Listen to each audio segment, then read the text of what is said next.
الشيطان الرجيم بسم الله الرحمن الرحيم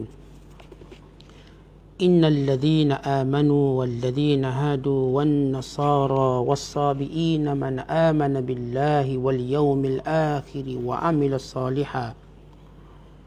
وعمل صالحا فلهم أجرهم عند ربهم ولا خوف عليهم ولا هم يحزنون وإذ أخذنا ميثاقكم ورفعنا فوقكم الطور خذوا ما آتيناكم بقوة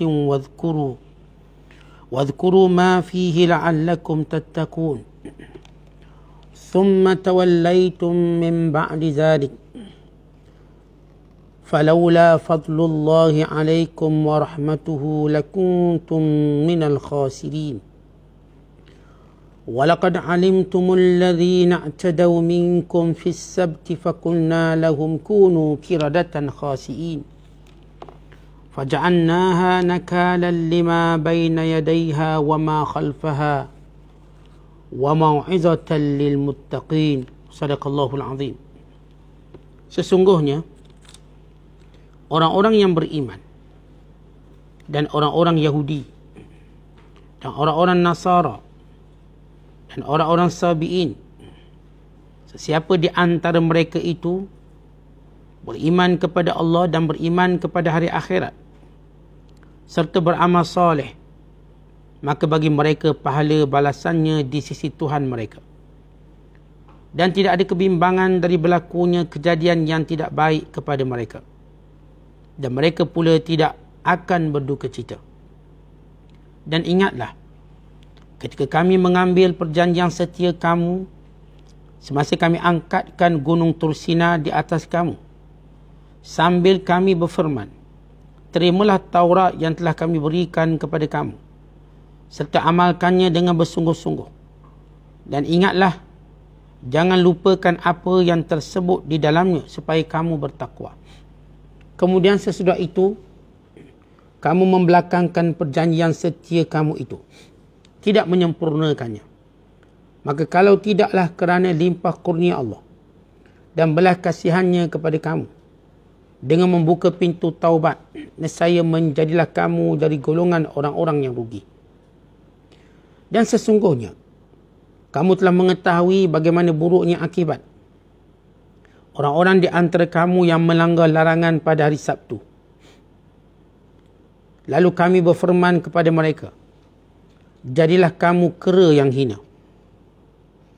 Maka kami jadikan apa yang berlaku itu sebagai suatu hukuman pencegah bagi orang-orang yang ada pada masa itu dan orang-orang yang datang kemudian, dan suatu pengajaran bagi orang-orang yang hendak bertakwa.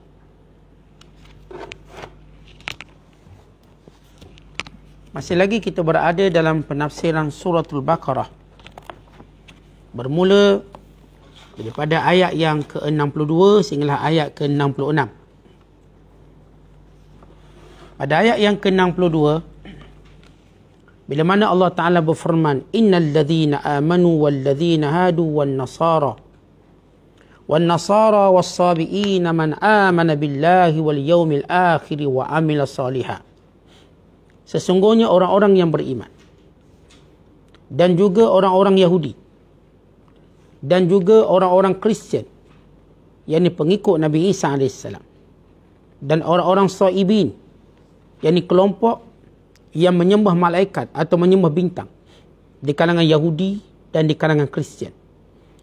Dan siapa di kalangan mereka itu beriman pada Allah dan hari akhirat serta melakukan amal soleh, bagi mereka pahala dan ganjaran di sisi Tuhan mereka. Dan mereka tidak pernah ada kebimbangan dan ketakutan serta kedukecitaan. Para ulama tafsir menyatakan, sebagaimana dikeluarkan oleh Imam Ibn Abi Hatim dan Imam Al-Adni dalam musnadnya daripada Mujahid, dia berkata,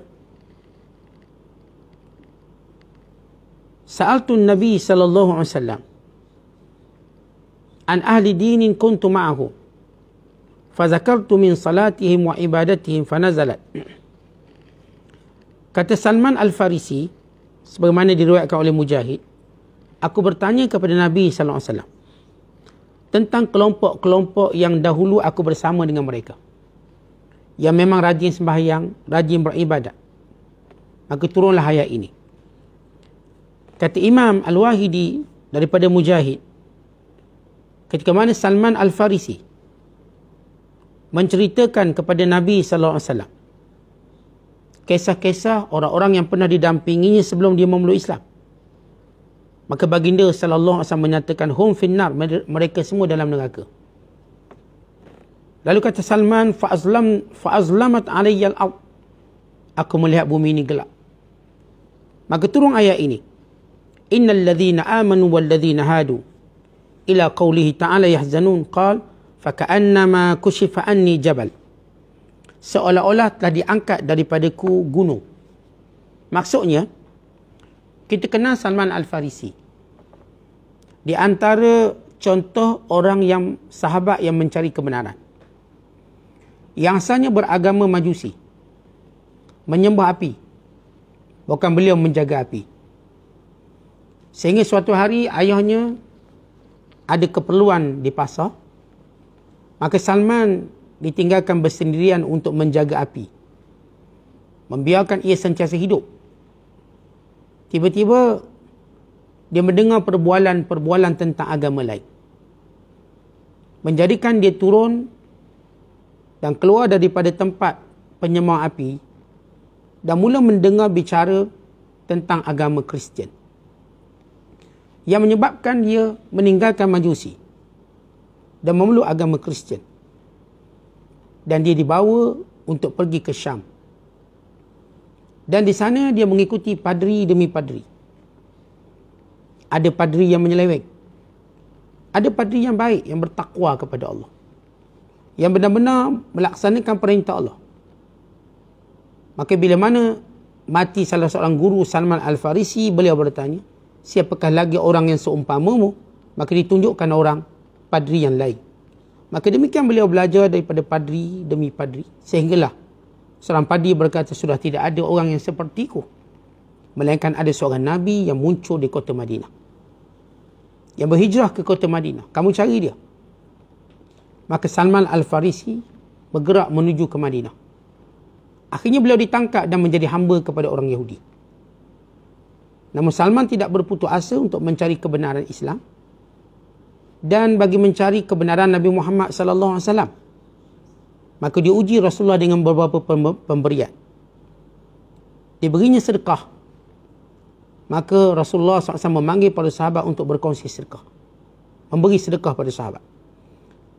Maka ini tanda pertama. Kemudian diberinya hadiah. Maka Nabi SAW mengambilnya, memakannya bersama para sahabat. Salman bawa kurma, ini sedekah, wahai Rasulullah. Maka Nabi tak makan sedekah, Nabi bagi pada sahabat yang memerlukan. Bila Salman kata ini hadiah, Rasulullah makan bersama dengan para sahabat. Maka tahulah Salman, dia adalah Rasulullah. Maka beliau memeluk Islam. Tetapi beliau tidak dibebaskan daripada perhambaan melainkan pada tahun ke-5 Hijrah. Pada tahun ke-5 Hijrah, barulah beliau dimerdekakan dengan syarat yang keras, iaitu mesti dia menanam pokok yang tahun itu juga berbuah. Dia mesti tanam pokok kurma yang tahun itu juga berbuah. Maka Nabi SAW menanam pokok kurma, menanam sehingga tahun itu juga berbuah. Ini satu mukjizat Rasulullah. Sehingga Salman dibebaskan, dimerdekakan. Dan tahun itu berlaku peperangan Khandaq. Maka Salman lah yang mencadangkan supaya digali parit. Kerana pengalaman Salman melihat taktik peperangan orang-orang Parsi, mereka menggali parit. Orang-orang Arab belum pernah mereka berperang dengan taktikal menggali parit. Belum pernah. Ini taktikal orang Ajam, orang Parsi. Maka Salman yang memberi cadangan ini. Maka nama Salman mula naik, mula popular di sisi para sahabat.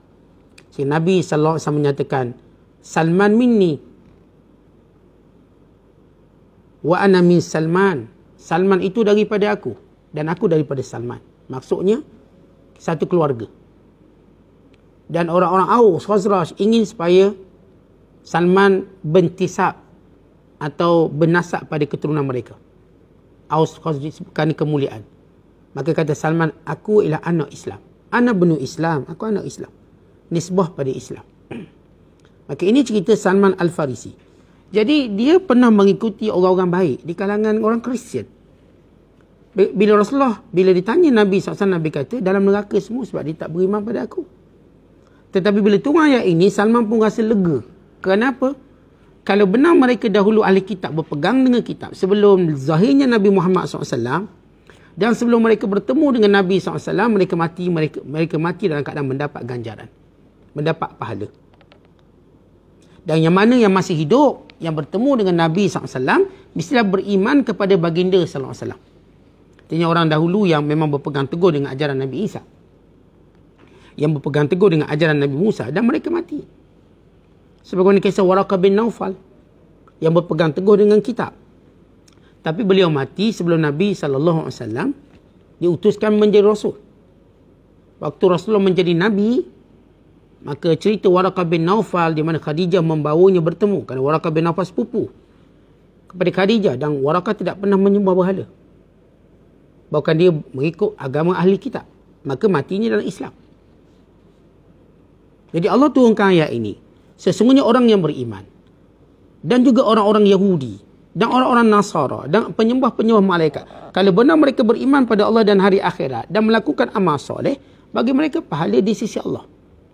Ia memberi dua maksud. Yang pertama, mana-mana agama dahulu yang diiktiraf oleh Islam, kerana turunnya Nabi dan Rasul kepada mereka, termasuk golongan Sa'ibah atau Sa'ibin. Sa'ibin ni tuan-tuan ialah kelompok Yahudi dan kelompok Kristian, tetapi mereka ni lain sikit.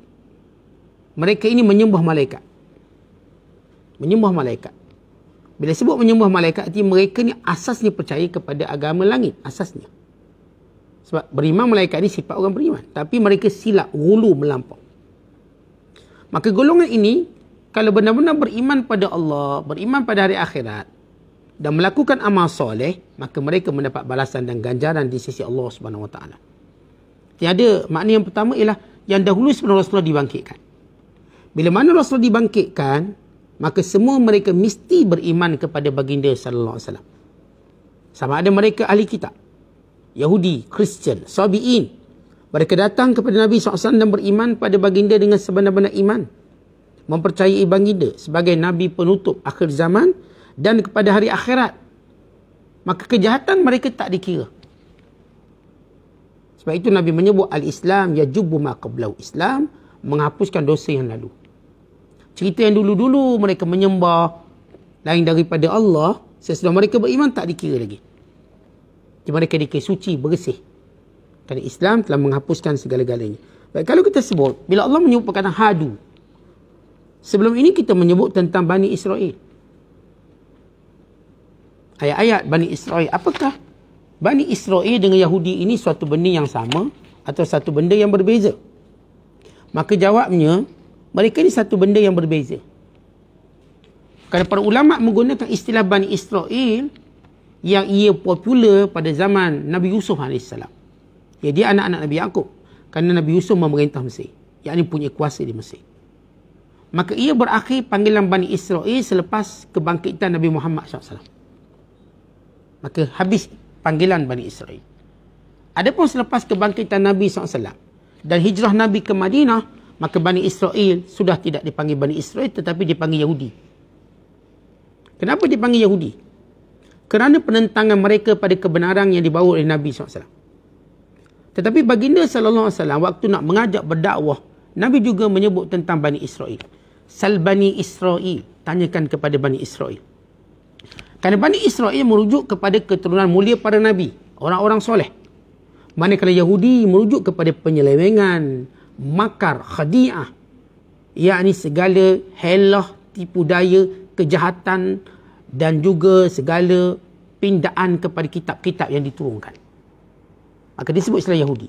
Baik, perkataan Yahudi, setengah ulama menyatakan ia berasal daripada anak sulung pada Nabi Yaqub AS bernama Yahuza. Kerana orang Arab, mana-mana perkataan ajam, dia agak suka untuk menyebut Yahuda, mereka menyebut Yahudi. Ini sebagian ulama menyatakan nisbah kepada Yahuza anak sulung kepada Nabi Allah Yaqub AS. Dan setengah menyatakan ia daripada perkataan hada Yahudu, yakni yang bertaubat sesudah menyembah patung anak lembu. Maka disebut Yahudi.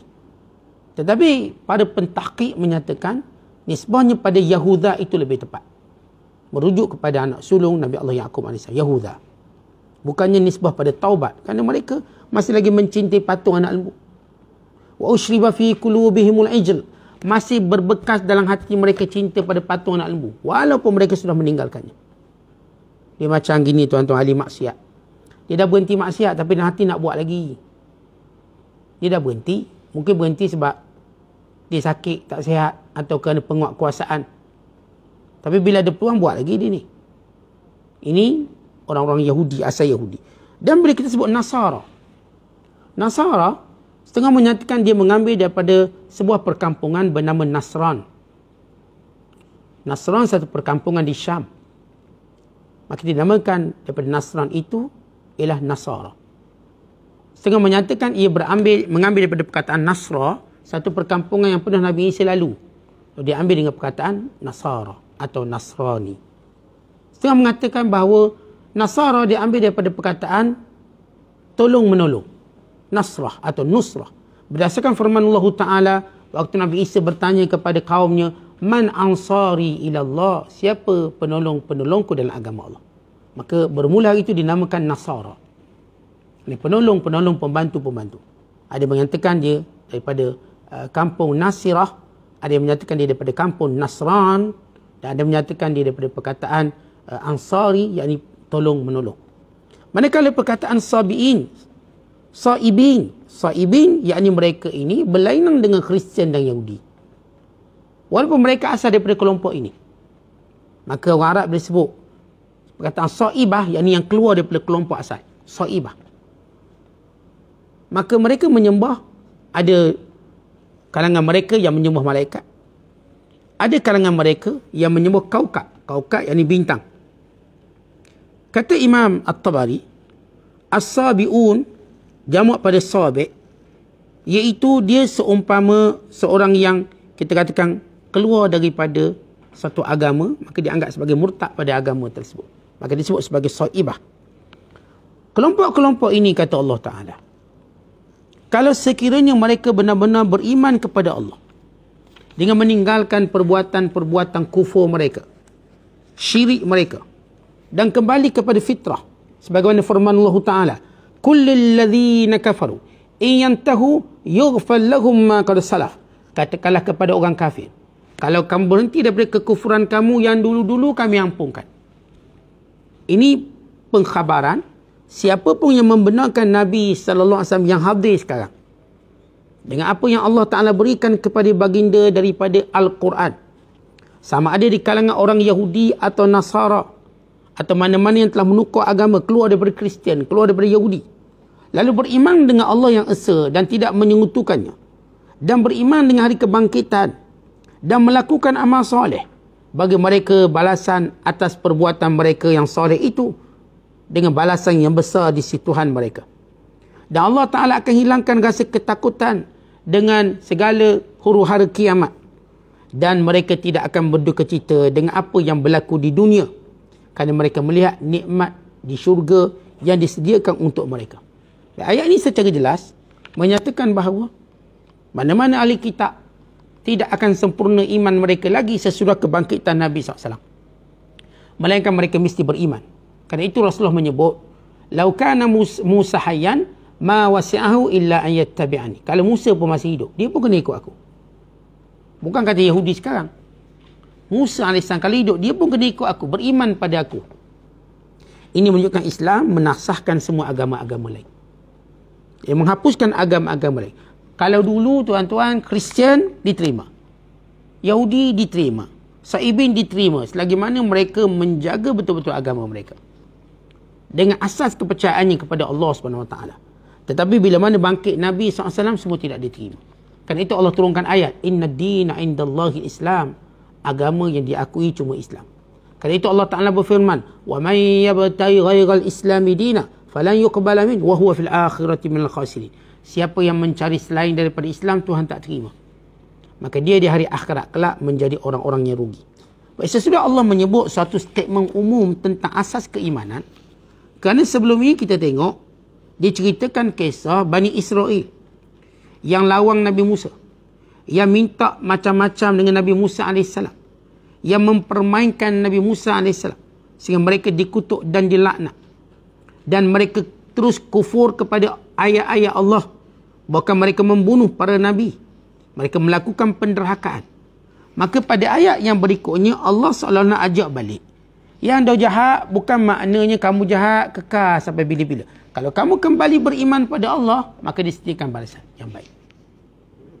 Kalau kamu nak terus kejahatan, ya sila teruskan, maka bagi kamu azab sengsara yang dahsyat. Tetapi kalau kamu ingin kembali pada fitrah, wahai orang Yahudi, wahai orang Kristian, wahai golongan-golongan murtad, kalau kamu kembali pada fitrah, beriman pada Nabi SAW, beriman pada hari akhirat, beriman pada Allah dengan iman yang sebenar, maka disediakan tempat yang baik untuk kamu. Kemudian Allah Ta'ala menyebut kembali kisah Bani Israel. Kisah Bani Israel. Wa idh akhadna. Dan ingatlah ketika mana kami mengambil misaqakum, perjanjian setia dengan mereka. Perjanjian setia mereka. Wa rafa'na, dan kami telah mengangkat fauqakum, atas kepala mereka. At-Tur, gunung Tur. Gunung Tur yakni gunung Sinai. Itu gunung yang tak ada tumbuhan di atasnya. Kami angkat atas kepala mereka. Lalu kami berfirman, khudhu, terimalah, ma'atainakum, apa yang kami berikan kepada kamu, yakni kitab Taurat, segala perintah-perintah di dalamnya, segala hukum hakam di dalamnya, terima, biquwwatin, dengan sebenar-benar, bukan main-main, dengan sungguh-sungguh. Wadhkuru, dan ingatlah, dan amallah, dan bacalah, ma fihi, apa yang berada dalam kitab Taurat itu, la'allakum tattaqun, maka dengannya kamu akan benar-benar bertakwa kepada Allah. Apa cerita ayat ini, tuan-tuan sekalian? Cerita ayat ini ketika mana Nabi Allah Musa AS mengajak kelompok-kelompok nakib-nakib, pemimpin-pemimpin Bani Israel yang 70 orang yang kita cerita semalam, pergi ikut Nabi Musa. Di mana Nabi Allah Musa AS dia bermunajat kepada Allah, manakala yang ikut Nabi Musa ni dia tak boleh dengar. Dan sesudah itu Allah Ta'ala memberikan kepada Nabi Musa kitab Taurat. Maka Musa membawa Taurat kepada nakib-nakib ini sambil berkata, inilah dia hukum hakam yang mesti kamu semua terima, dan mesti kamu berpegang dengannya, yang mesti kamu beramal dengannya. Maka tiba-tiba kelompok-kelompok ini, sebahagian mereka berkata, wahai Musa, kami tidak akan menerima kitab ini. Kami tidak akan beramal apa yang ada di dalamnya, sehinggalah kami boleh bercakap dengan Allah macam kamu bercakap. Tuan-tuan, Bani Israel dia nak satu level dengan Nabi. Kalau Nabi Musa AS diberi keistimewaan sebagaimana firman Allah Ta'ala, wa kallama Allah Musa taklima, Allah berkata-kata dengan Musa dengan perkataan yang jelas, yang nyata. Mereka kata, kami tak akan pegang kitab Taurat sampai kami bercakap macam kamu cakap. Allah cakap dengan kami. Tuan-tuan bayangkan biadab dia. Dia nak arahan tu terus Allah kepada dia. Bukan arahan Allah pada Musa dan Musa kepada dia. Sedangkan sunnatullah, Allah akan beri arahan pada Nabi dan Nabi akan sampaikan kepada umat dia. Bukan Allah beri arahan straight pada umat dia, straight pada hamba dia. Adanya Nabi, sebab itu dilantik Nabi. Tetapi mereka ini ingin menyalahi fitrah. Maka apa berlaku? Fasaiku summa uhyu. Maka Allah Ta'ala membalakan mereka sehingga mereka semua pingsan. Dibalakan mereka. Terus dijadikan mereka ini pingsan serta-merta. Dek perkataan biadab mereka. Kemudian Allah hidupkan kembali, sedarkan mereka kembali. Lalu Musa berkata, khudhuha, terima kitab Taurat ini. Lalu mereka berkata, la, tak nak juga. Padahal dah direnjak dengan kilat sampai pingsan. Bila sedar, nak terima tak? Tak nak juga. Dia punya degil dia. Ini label pemimpin, jangan kata anak buah dia. Label nakik yang sudah terpilih.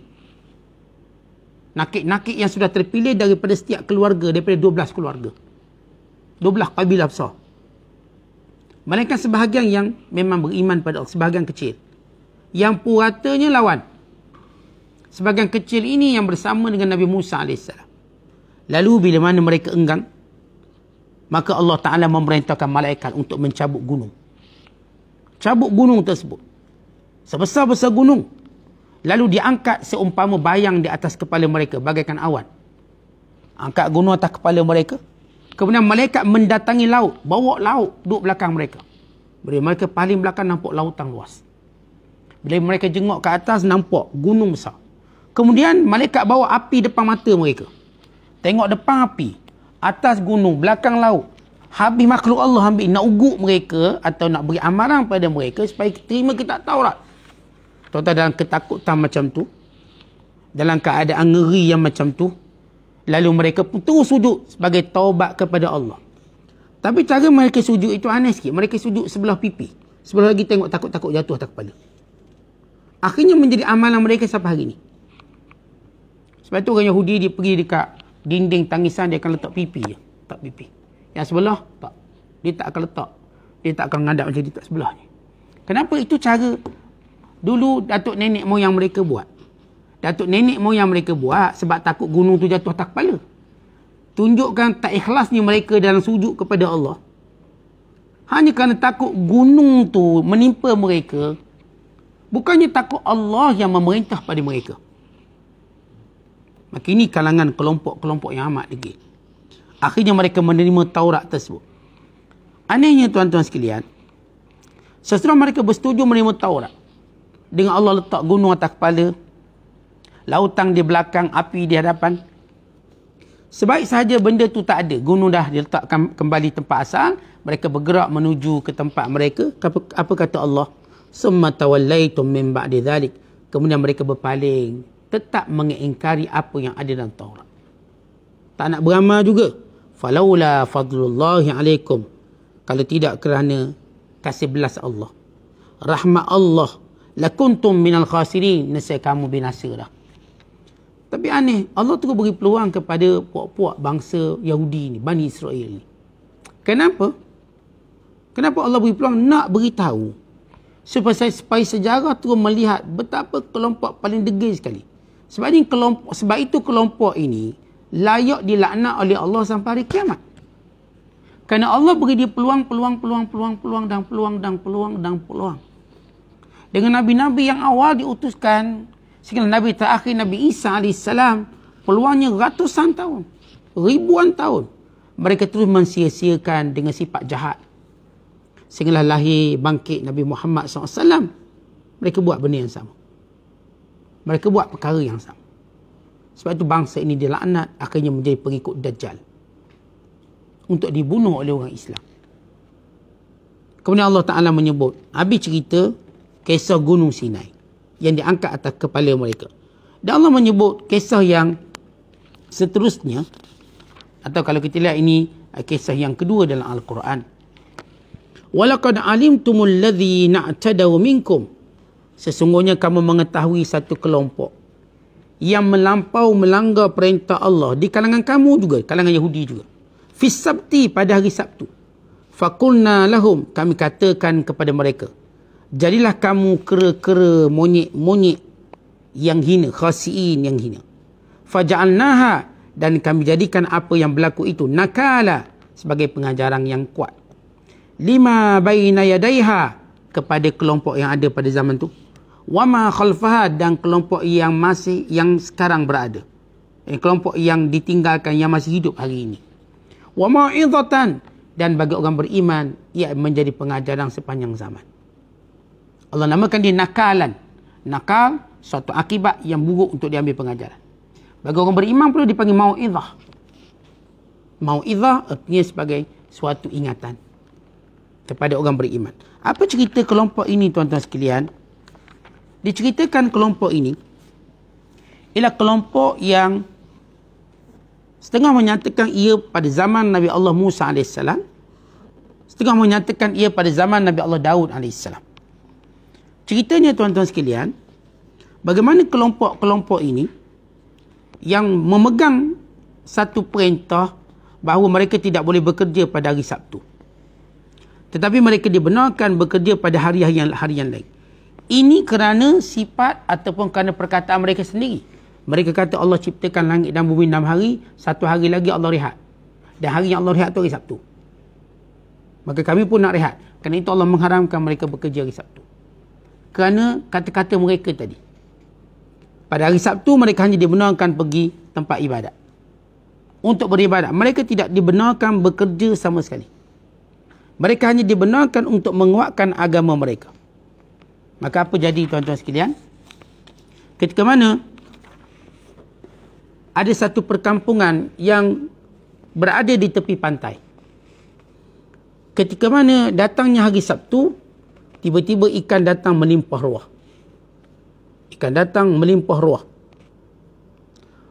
Dan meloncat-loncat ikan tersebut.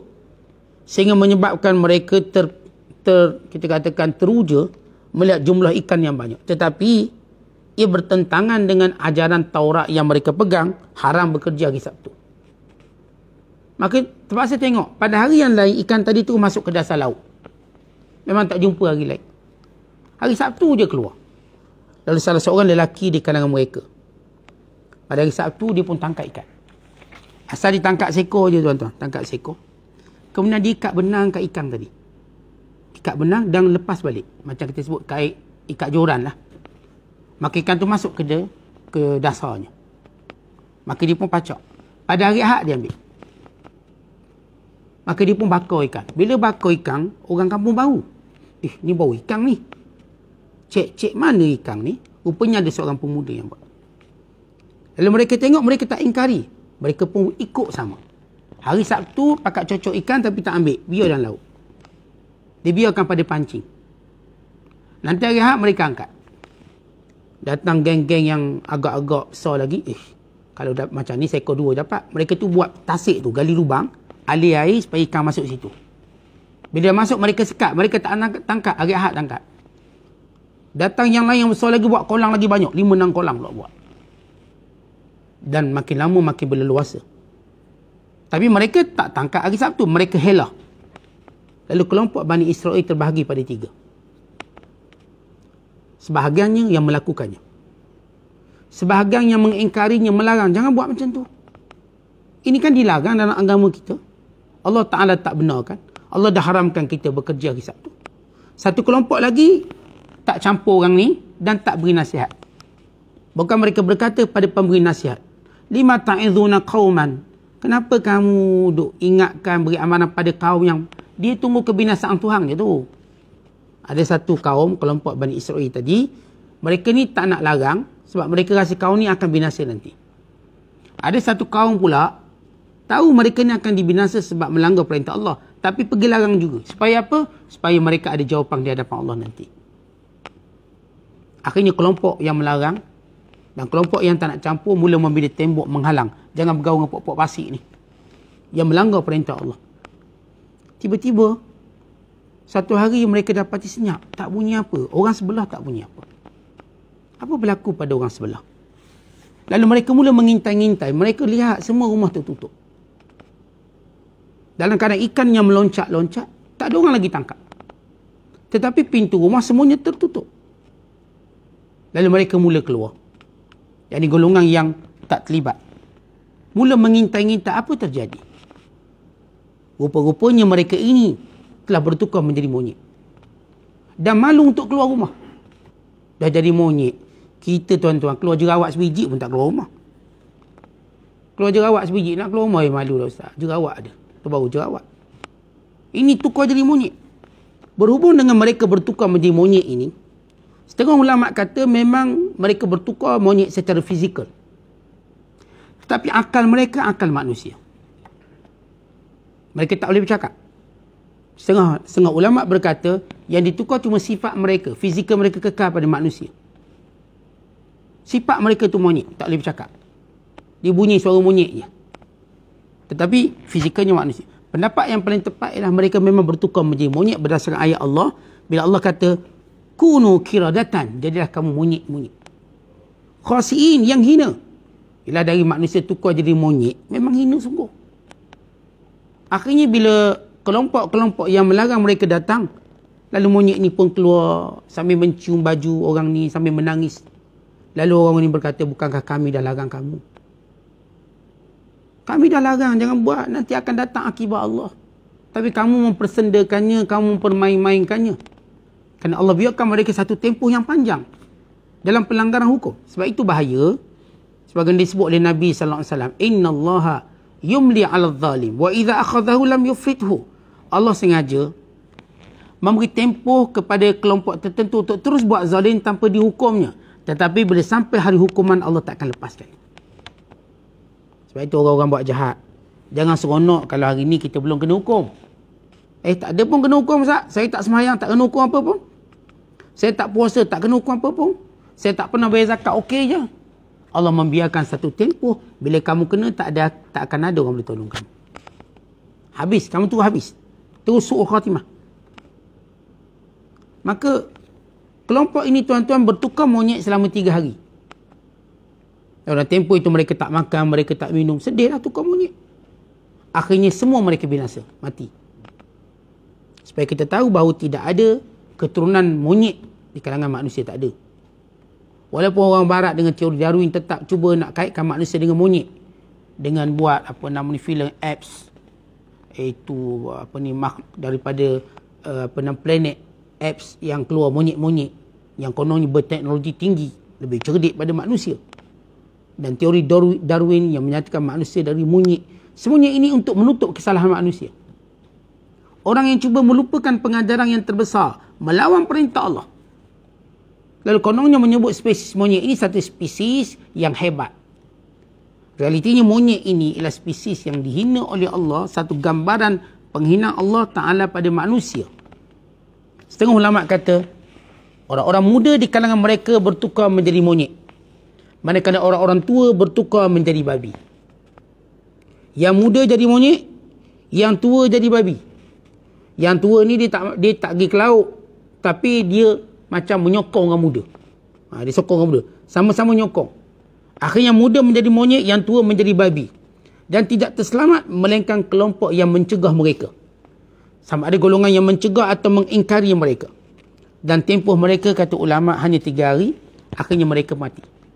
Kita cerita tentang satu kampung di tepi pantai yang bertukar menjadi monyet ini diketahui oleh Bani Israel, oleh orang Yahudi. Sebab itu Allah kata, faja'alnaha, kami jadikan kisah ini nakalan, peringatan, pengajaran kepada Yahudi yang ada kat situ. Jangan lawan perintah Allah. Dan Yahudi-Yahudi yang generasi yang sekarang ini, jangan lawan perintah Allah.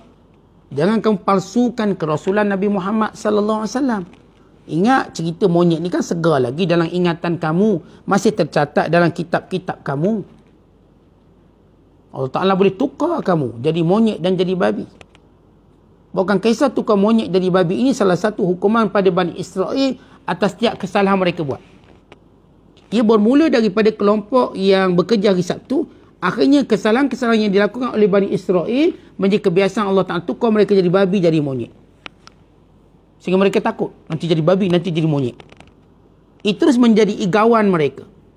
Setiap kali mereka memberi amaran, ingat, kalau kamu lawan perintah Allah, nanti jadi babi, nanti jadi monyet. Itu yang akan mereka tuturkan. Dan ternyata kalangan mereka ada yang menjadi babi kerana meninggalkan perintah Allah. Ada yang menjadi monyet. Bukan sekadar cerita yang mengambil buruan hari Sabtu semata-mata. Siapa sahaja kalangan mereka yang melakukan kejahatan-kejahatan, maka ditukar je monyet dan babi. Satu tempoh sebelum mereka mati. Kata ini suatu peringatan yang besar. Tidak mustahil bagi Allah untuk mengubah rupa kita manusia bertukar menjadi benda yang hina. Sebab itu Allah beri amaran. Jangan sampai berlaku azab Allah seumpama itu disebabkan kamu derhaka pada Allah. Kerana itu Allah kata bahawa cerita ini mau'izatan lil muttaqin. Orang beriman sentiasa mengambil pengajaran. Bahawa dalam kisah-kisah Bani Israel banyak sangat pengajaran kita boleh ambil. Mereka melihat segala keajaiban. Mereka mendampingi Nabi dan Rasul mereka. Tapi lihat natijah mereka, engkar, keras kepala, melawan, banyak soal. Bahkan mereka memperkecilkan perintah-perintah Nabi-Nabi mereka. Mempermainkan perintah-perintah Nabi mereka. Dan berhelah dalam melanggar perintah Nabi mereka. Helah, buat helah pula. Ikan hari Sabtu kepung, hari Ahad tangkap. Ini helah yang dilarang. Sebab itu dalam Islam, helah dilarang. Helah dilarang macam kita lah. Kita katakan babi itu kan haram untuk dijual beli. Anjing itu juga haram untuk dijual beli. Demikian juga riba itu haram. Orang kita kata dia buat helah, kita ustaz, kita tak beli makanan, kita buat bayar cukai tanah. Dia punya dalil sama macam Yahudi buat. Jadi maksudkan bukan cerita makan, guna. Ustaz, kita duit riba ni, ustaz, kita tak makan. Kita tahu kalau makan je daging kita berdosa gitu. Habis buat apa? Kita buat bayar cukai tanah, cukai rumah, kita bayar buat saman kita. Ini kan semua tak ada dalam Islam, ustaz. Padahal dia mengambil manfaat daripada benda tu. Bila Allah haramkan riba, Allah haramkan semua bentuk jual beli yang haram, berarti haram dari sudut bukan kita beli makanan je. Tuan-tuan beli benda lain. Ustaz, kita beli kasut, ustaz, buat pijak tahi, takkanlah tak boleh. Duit haram ni kita memang tak beli makanan. Tapi kita beli kasut. Tapi kita beli benda-benda yang konongnya kita buat jaman tahi, ustaz, jaman tahi. Buat tandas pun tak boleh. Untuk kegunaan kamu tak boleh. Untuk manfaat kamu tak boleh. Kerana ia sama makna makan. Tapi adakah orang kita kan diberhelah begitu. Helah riba dengan tukar nama. Bukan riba, namanya faedah. Kita bukan ambil riba, ustaz, kita ambil faedah. Faedahnya 5% setahun. Faedah. Ini bukan faedah, ini boleh faedah ni. Orang Pantai Timur boleh sebut boleh faedah. Maksudnya dapat akibat buruk. Bukan faedah. Faedah ni kan benda yang berguna. Ini bukan faedah. Ini boleh faedah. Cari penyakit. Jadi jangan kita mengekori perangai Yahudi, berhelah dalam perintah Allah. Kalau Allah kata tak boleh, tak boleh lah. Tak payah nak helah sana, helah sini, pusing sana, pusing sini. Maka ini semua satu amaran yang keras, peringatan kepada kita. Jadilah jalur kisah Bani Israel yang macam-macam cara pengingkaran mereka pada Allah, daripada kelompok atas sekali sampai kelompok bawah. Nanti kita akan tengok bagaimana banyak soal mereka terhadap satu perintah Allah. Itu kisah penyembelihan lembu pada tafsir akan datang. Wallahu a'lam bishawab. Assalamualaikum warahmatullahi wabarakatuh.